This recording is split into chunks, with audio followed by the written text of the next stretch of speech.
Siapa ganggu Prabowo adalah tema satu meja The Forum malam ini. Telah hadir di studio dari ujung sebelah kanan ada Mbak Luluk Nurhamidah, Ketua DPP PKB. Malam. Waalaikumsalam. Malam. Kemudian ada Bang Dhanil Ansar Simanjuntak, juru bicara Prabowo Subianto. Malam, Bang Dhanil. Ada Wakil Ketua Umum Partai Amanat Nasional, Mas Yandri Susanto. Malam, Mas Yandri. Dan ada peneliti utama BRIN, Mbak Siti Suro, Mbak Wiwi.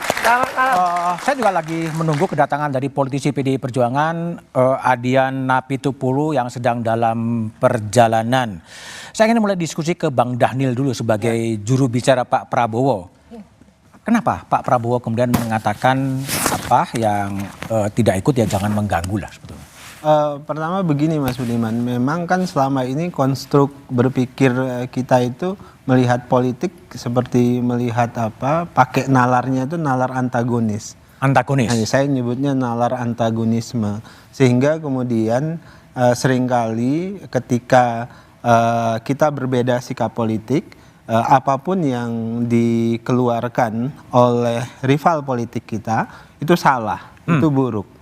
Nah, dalam bingkai cara berpikir itulah kemudian Pak Prabowo dalam forum itu mengingatkan kepada kita semuanya di tengah upaya Pak Prabowo merangkul kekuatan politik yang ada di Indonesia sebagai simbol gotong royong, bahwasannya negeri ini harus dibangun dengan semangat yang konstruktif, tidak lagi didominasi oleh nalar antagonisme tadi. Artinya apa? Artinya begini, kalau kemudian kita bersepakat, beberapa kekuatan politik bersepakat berada di dalam pemerintahan, ayo kita bekerja bersama di dalam pemerintahan, loyal tentu, sepenuhnya ikut apapun kebijakan pemerintah, karena kalau ada di dalam pemerintahan, ibaratnya itu kalau mau kritik maka berbisiklah, karena kita dekat. Kalau mau kritik berbisik? Berbisiklah, karena kita dekat. Jangan keras-keras lagi? Ya, jangan keras-keras, karena kita di dalam kan. Kritik ya di dalam pemerintahan, di dalam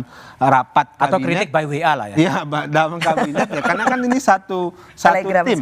Jadi jangan merusak kapal, jangan membocori kapal. Nah, kalau di luar pemerintahan silahkan mengkritik, berteriak.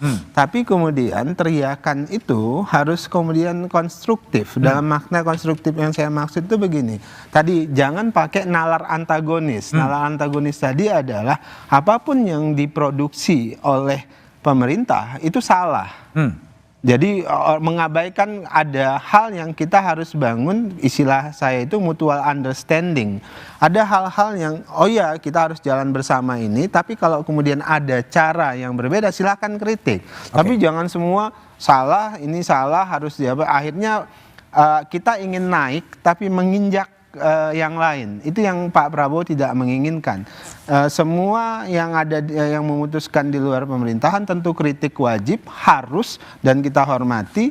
Namun tadi kepentingan bangsa bersama untuk hal-hal yang sangat prinsipil itu kita nggak perlu kompromi lagi. Kira-kira begitu. Oke, baik. Bung Adian Napitupulu tampaknya sudah hadir. Silakan langsung ke bergabung ya. Silakan Bang Adian, baru datang ya. Saya ke Mbak Luluk terlebih dulu. Mbak Luluk, kalau Mbak Luluk dari PKB, gimana membaca statement dari Pak Prabowo itu? Iya, paling tidak menurut pandangan saya lah ya. Jadi sebenarnya agak sedikit mengkhawatirkan sih yang disampaikan oleh Pak Prabowo. Pertama, beliau belum dilantik sebagai presiden. Dan diksi yang beliau sampaikan itu menjadi semacam sinyal sebenarnya bahwa apakah beliau benar-benar akan sanggup melihat berbagai dinamika sosial politik di mana orang pasti punya sikap yang akan berbeda dengan pemerintah, dan tentu juga kritik dalam berbagai dimensinya juga mungkin sangat terjadi gitu. Nah, oleh karena itu apa yang disampaikan oleh Mas Dhanil sebenarnya yang saya bilang paradok tadi itu, satu sisi memang diakuin ya cara pandang yang selalu diametral lah, hitam putih, kemudian yang berbeda kemudian dianggap musuh dan mengganggu. Justru kemudian ini yang perlu ditanyakan kepada Pak Prabowo sebenarnya, apakah misalnya pihak-pihak nantinya yang berada di luar pemerintahan dan mereka memiliki sikap yang berbeda, kemudian itu yang dianggap sebagai sebuah gangguan gitu. Jadi kalau berbeda dengan pemerintah maka kemudian ini gangguan dan itu kemudian menjadi ancaman. Nah, kalau misalnya ini yang terjadi, saya kira perlu untuk kita pertanyakan, walaupun tadi udah disampaikan. Karena apapun yang namanya kedaulatan itu ada di tangan rakyat, bukan di tangan pemerintah. Oleh karena itu mekanisme checks and balances itu tetap dan perlu untuk dilakukan dengan berbagai, saya kira pasti nuansanya lah ya. Nah pasti yang kemudian kita tidak sepakat kalau kemudian kritik itu dilakukan hanya sekedar untuk ngerusuin, jadi bukan. Ngerusuin. Iya, itu beda konteksnya. Jadi bukan kritik kalau itu. Berarti itu reseh. Nah itu pasti berbeda konteksnya ya. Tetapi kalau misalnya kritik kemudian melakukan fungsi check and balances, itu justru demokrasi kita memberikan ruang yang seluas-luas. Oke, baik. Bung Adian Napitupulu, politisi PDIP, gimana Anda membaca pernyataan Pak Prabowo di acara PAN itu? Yang pernyataan mengganggu? Ya. Nggak ada yang bisa baca. Nggak ada yang bisa baca? Nggak ada, karena bahasa mengganggu itu sangat subjektif. Nggak ada alat ukurnya. Apakah saya tidur ngorok mengganggu? Iya. Apakah kemudian orang dangdutan di sebelah rumah kita mengganggu? Apakah itu kan nggak ada alat ukurnya. Nah, berbahaya ketika kita berbicara tentang hubungan antar anak bangsa dalam sebuah negara, tapi dengan alat ukur yang sangat subjektif. Apa alat ukur mengganggu dan terganggu? Nggak ada. Apa bahasa dan alat ukur konstitusional dan undang-undangnya? Juga tidak ada. Oke. Nah, dengan demikian sangat bebas tafsir. Kalau kemudian tiba-tiba ada pernyataan A dan B, C segala macam, kita mengkategorikannya kritik. Prabowo bisa mengkategorikan itu mengganggu.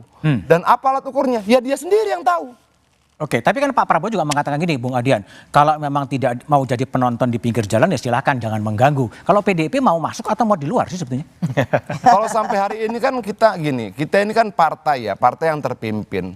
Kita menunggu keputusan bersama yang representasinya adalah ketua umum. Kita tunggu saja itu. Tapi kalau kemudian tema pembicaraan kita malam ini tentang kata mengganggu, ya menurut saya itu nggak pantas. Nggak pantas? Nggak pantas, nggak tepat, menakut-nakuti, dan menurut saya punya potensi mengintimidasi orang loh. Misalnya begini, arahnya kemana? Kalau tidak mau bekerja sama, oke, dia mau bekerja sama dengan siapa? Partai politik, LSM, NGO, Ormas, organisasi apa? Kalau bahasanya kita lihat secara utuh, sepertinya yang dia maksud diajak bekerja sama adalah partai politik. Oke. Artinya partai politik tidak mau bekerja sama, nonton aja. Nonton. Bahasa itu pun salah. Oke. Partai politik itu institusi legal dan diakui oleh konstitusi dalam undang-undang kita dengan sekian banyak peran, apalagi mereka yang punya representasi di parlemen, dan tidak bisa jadi penonton. Nggak boleh. Mbak Lulu di parlemen boleh jadi penonton, nggak boleh. Ketika dia menjadi penonton dia salah. Saya Harus di parlemen boleh jadi penonton, tidak boleh. Ketika saya jadi penonton saya salah. Baik, baik. Tidak function. Mas Yandri, sebagai tuan rumah itu kan bicaranya di PAN kan, itu tafsir dari Adian adalah mengintimidasi. Gimana? Ya sebenarnya Mas Budiman, muncul kata mengganggu itu kan panjang prolognya kan. Oke. Jadi di situ Pak Prabowo memang alhamdulillah setiap acara PAN beliau hadir dan pidatonya panjang biasanya. Dan pidatonya lepas, artinya ya sangat enjoy itu. Nah dia menguraikan, dia berterima kasih dapat mandat dari rakyat. Tidak ada keinginan Pak Prabowo itu ada anak bangsa yang kelaparan, yang miskin, kira-kira gitu kan. Maka perlulah kebersamaan. Nah kebersamaan itu karena memang persoalan bangsa ini banyak dan besar. Apalagi sekarang tantangan juga pasti lebih hebat. Di tengah situasi dalam negeri juga banyak tantangan, apalagi dikaitkan dengan isu global. Nah maka perlu kebersamaan. Narasi yang dipidatokan oleh Pak Prabowo itu kan hampir 45 menit itu sebenarnya membangun kebersamaan. Ya kebersamaan itu belum tentu juga di satu kolam yang sama, ya kan, di luar pemerintahan pun terhormat juga itu loh. Tapi yang kami tangkap dari uraian itu, ayo kita sama-sama. Jangan sampai asal beda. Kemudian yang penting cari popularitas, tapi tidak konstruktif, ya kan. Nah oleh karena itu menurut kami di forum itu tidak ada yang salah yang disampaikan oleh Pak Prabowo. Intinya beliau mengajak, ya kan, karena bangsa ini perlu kebersamaan. Bersama itu ya saya setuju dengan Saudara Adian, tidak mesti kita ini dalam satu kolam atau satu posisi. Di luar pemerintah bagus, di dalam pemerintah juga bagus. Tapi jangan sampai ya pokoknya beda. Semua pemerintah salah. Dan itu akan itu akan terserah akan juga mengganggu ritme jalannya pemerintahan, dan sehingga nanti masyarakat perlu juga diberi contoh yang baik bahwa kalau memang pemerintah ini baik ya perlu juga diapresiasi. Tapi kalau misalkan ada kekeliruan ya juga perlu saran dan kritik, tapi jangan sampai pakai pokoknya. Pokoknya salah. Pokoknya salah, tidak benar. Oke. Ya jangan sampai begitulah. Ini bangsa-bangsa kita, negeri-negeri kita tuh.